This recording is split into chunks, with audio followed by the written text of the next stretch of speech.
আসসালামু আলাইকুম সবাই, কেমন আছেন? এই যে বারান্দাটা দেখতে পাচ্ছেন, এখানে আগে অনেক পাখি আসতো। পাখির জন্য খাওয়া দিয়ে রাখতাম, ভালোই লাগতো।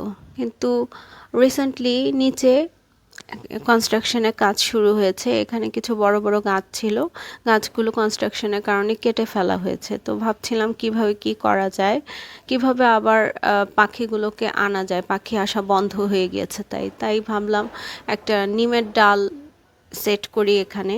এই যে যেমন ভাবা তেমনি কাজ, একটা নিমের ডাল সেট করেছি দেখতে পাচ্ছেন। আর হচ্ছে এখানে কিছু খাওয়াও দিয়ে রেখেছি, যেহেতু পাখিগুলোর এই জায়গাটা চেনা। দেখি পাখি আবার আসে কিনা, আগের মতো কিচিরমিচির আওয়াজগুলো শুনতে পাই কিনা। তো একটা চেষ্টা করে দেখি যদি পাখি আসে তাহলে আপনাদেরকে আপডেট জানিয়ে দেব। ধন্যবাদ, ভালো থাকবেন।